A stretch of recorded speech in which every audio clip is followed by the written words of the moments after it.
Hey guys, thanks for checking in. Thanks for dropping in on today's installment.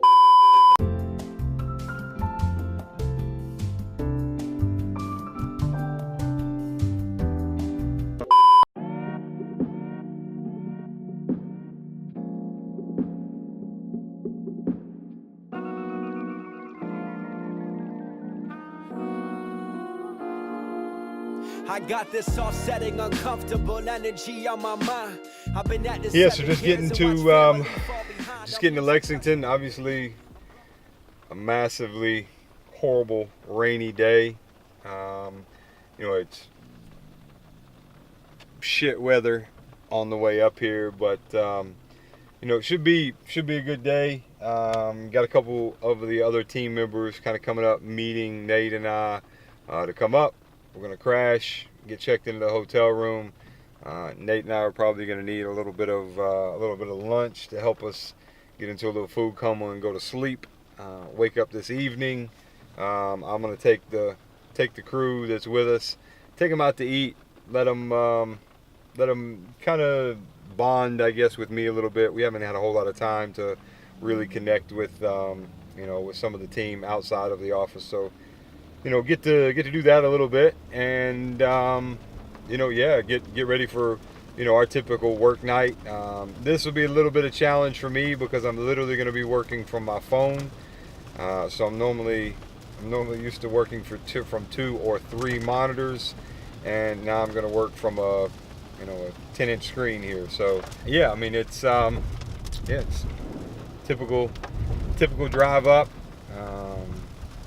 I like to do the driving just because it allows me to kind of focus and zone out. So we'll should be at the hotel for long. I'm losing touch with my people. I'm growing good with the bad. I'm thinking less about others. Should I reach out to my dad? He missed my whole childhood. Who's really the victim? When I get rich, I'll fly him out and say the 3-year-old missed him. I never knew him as a man, and I ain't prepared to lie. I just want his conscience clear in case we meet in the sky. We won't be father and son, although we look just alike. Let's have a friendship man to man and just catch up on his life. It's crazy things, a lot of nonsensical feelings can haunt you. Just know that if I bring up the past, it's not to taunt you.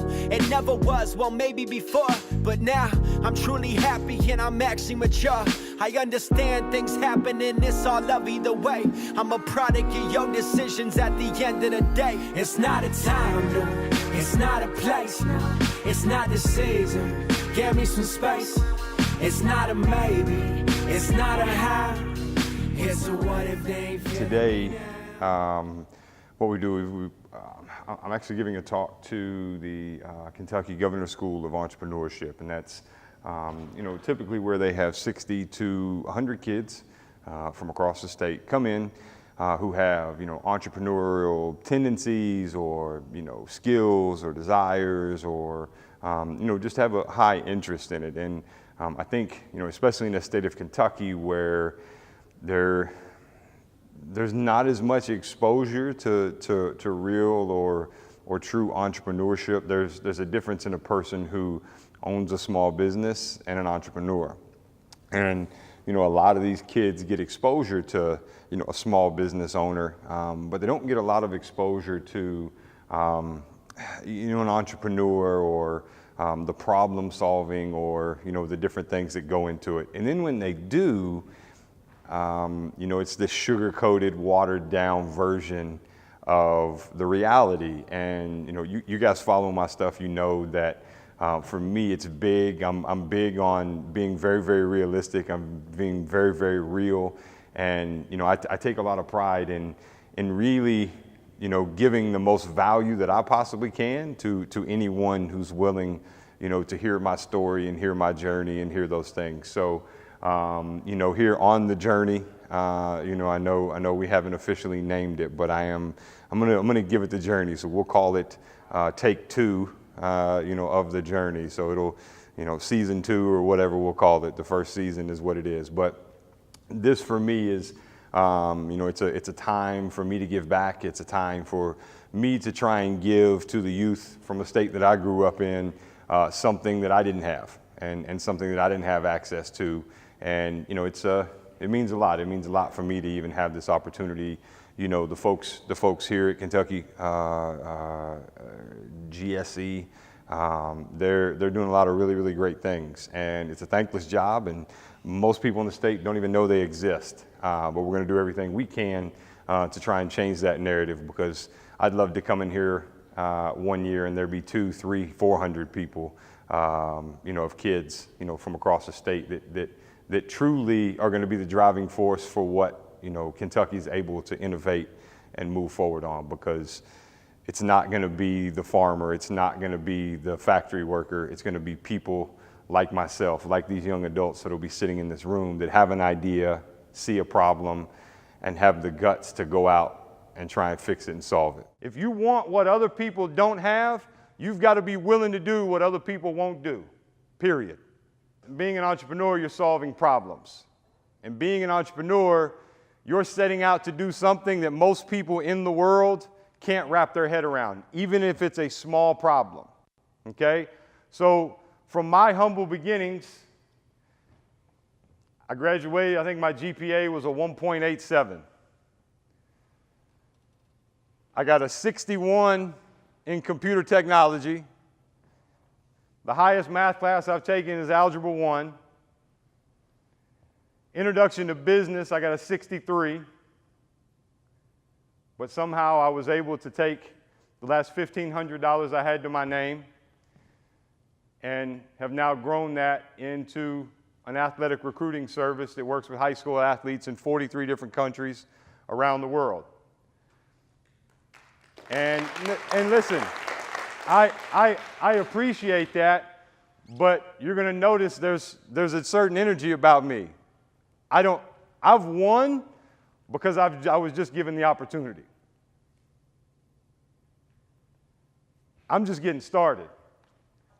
I didn't take a vacation as a kid, never went to the ocean. Vacation for us, some of you might relate, was going to another state and seeing some family. That was vacation for me. Now I've been to 4 different continents. I've given 400 plus talks in the last 4 years. I've spent weeks and weeks on end in places like New Zealand, Australia. That's the other benefit of following me on the socials. You get to see all kinds of really cool stuff in really cool places. This year I'll probably be going to Australia, New Zealand, India, China, and probably somewhere in Europe, and that's in the next 6 months. From a guy who came from where you guys are from to that. And let me preface that I'm not anything special. Most of you guys in here have way more ability and way more talent than I do. What I will share with you is, let me ask you this. How many in here have had some sort of challenge in life, whether it's in your home life, your family dynamic, just something that's beyond your control that it's hard to not think about on a regular or semi-regular basis? Let me explain something to you. Don't believe the narrative that you're at the disadvantage. You're not at a disadvantage if you're a female. You're not at a disadvantage if you're a minority. You're not at a disadvantage if you come from a really poor, non-entrepreneurial state for the most part as Kentucky. I would argue that you actually have the advantage because you get to hide in plain sight and you get to play the role of the underdog and nobody sees you coming. I don't care what the color of your skin is. I don't care what your race, religion, your sexuality. I don't care what book you pray to. I don't care what planet you're from. It doesn't matter. The only person in the world who has to believe that you're going to succeed is you. That's it. The only person. Not any of these adults that are in here, not your parents, because let me explain something to you. The closest people to you for the rest of your life will not believe in you. Not because they don't believe in you, because they don't believe that it's possible themselves.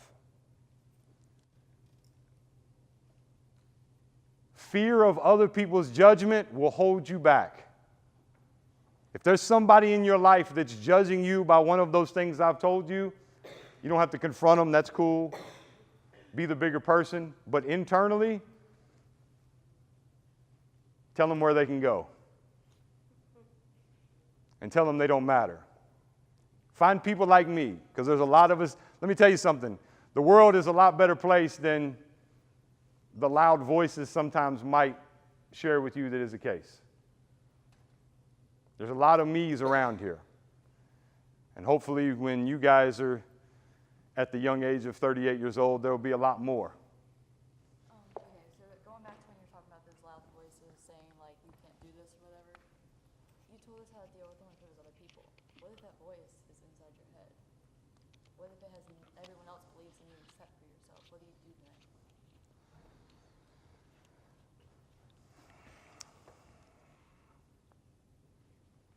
I would tell you that that's perfectly okay. And I think there's a difference in not believing in yourself when everybody else does, and there's a difference in believing that you're actually as great as you think you are. Does that make sense? Meaning, if you're dealing with that, some people might see something in you.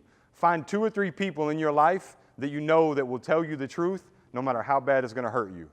And if they're willing to tell you that you're an unbelievable, I don't even know you. Where are you from? Kenton County. Kenton County. Don't know that I've ever been there. What's the town that's there? It's right under Cincinnati. Right under Cincinnati. I've definitely been there. I will tell you the fact that you're willing to come here and you're willing to sit here, and whether this was about you or a friend or whatever, whoever that is, if you're willing to put yourself out there, if you're willing to speak up and ask questions, there's a lot of people in here who hadn't raised their hand to ask a question. If you're willing to do things that other people aren't willing to do, the fact that you're here, you're special. The fact that you're here, you have something that's different than everybody else. Whether everybody in your life tells you that and you don't believe it, or nobody else tells you that in your life and you don't believe it. You absolutely can achieve whatever you want to achieve. And you have to take a deep breath and realize that the fact, there's a guy named Gary Vaynerchuk, and he talks about 4 trillion to 1 of the odds of being a human. You've already won. You've already won. That should wake you up every single day to realize, I don't know what I want to be, and I don't believe what everybody else is telling me, but I'm just going to give it everything I got, and I'm going to figure it out. Because every person goes through something different, right? I went through self-doubt. I had a lot of people tell me I was special. That's what I was going through high school. I just didn't believe them. I slept in class, didn't go to school, kind of came and gone as I went. I eventually figured it out. You'll eventually have a moment. The one thing none of you are allowed to do is give up on yourself. Got it? What are you not allowed to do? You can give up on anything you want to. You can't give up on yourself, no matter what that is. Let them take a couple pictures, guys, and I want you guys to take one for me. And I want everybody to hold up the number 1, because you get one life to do whatever it is you want to do. Give everything you've got to do that. So let them take a few pictures, and then let's give them a number 1. It's not a maybe, it's not a how. It's a what if they ain't feeling me now, If I told y'all the things that was on my mind, if I told y'all the things that was on my mind, if I told y'all the things that was on my mind, you go crazy, crazy, crazy. Hey, yeah, I know. My vision ain't flawless, but I was raised by the radio when mom's Bronco was starting. If you do that and you do it well, it's emotionally draining. I feel like that was a good talk. Yeah, it gives you kind of an insight, right? Because all you've heard about CCR and you've heard me say different things. The cool part about it is you get to live in that world every day, and that's that's very different than everything else. So that's just exhausting a little bit, but in a good way. When I make a mistake, love it a lot when they love me, but love it most when they hate. It's not a time, no. It's not a place, no. It's not the season. Give me some space.